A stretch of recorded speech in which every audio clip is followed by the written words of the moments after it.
Many of you, my viewers, already know about the very sordid history that there is in South Korea regarding children, the elderly, and the mentally handicapped. The mentally handicapped who've been found used as slaves in salt mines. Well, now, this takes everything to a much higher level. A notorious South Korean facility that kidnapped the children, abused them, and also did this to the disabled, has been found shipping children overseas to Western countries, primarily the United States, selling off the children to families who want to adopt. That's right.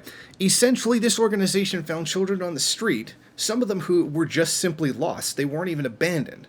They were just lost. Took them, used them as slave labor, frequently beat them to death, and now they've been found, and this has all been revealed before.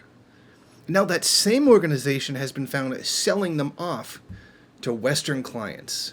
These children, their lives, their humanity being used as a commodity for sale. And a lot of them going through these Christian charities. Now, that's a whole separate video altogether. Now, documents that have been obtained by the Associated Press shows that lawmakers from the Freedom of Information Act, the AP, uncovered direct evidence that 19 children were adopted out of an organization called Brothers and sent abroad, as well as indirect evidence showing that 51 more so adoptions were done in through less official channels, let's call them. But the adoptions the Associated Press found took place between 1979 and 1986. Now, one of the children was actually tracked down by the Associated Press, Jae Hwang, who asked to be quoted by name on her adoption papers because of privacy concerns, was 4 years old in 1982 when the documents say police officers found her on the street, took her to Brothers, which is a big compound in the southern city of Busan, and after the initial attempt to have the child adopted, they then sent them to another orphanage and then was purchased by a family in North America. And this is what the person actually says. One of my main questions is wondering if I was supposed to be at Brothers or if my parents, my biological parents, are still out there looking for me.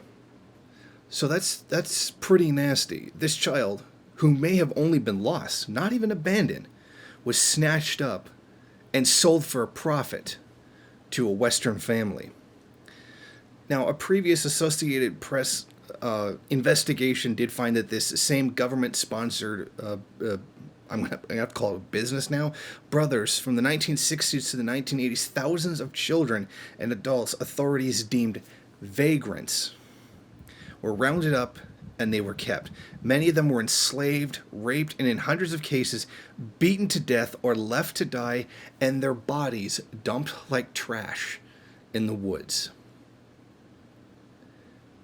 Now, within the fact that the sheer cold-blooded inhumanity you would have to do this to innocent children.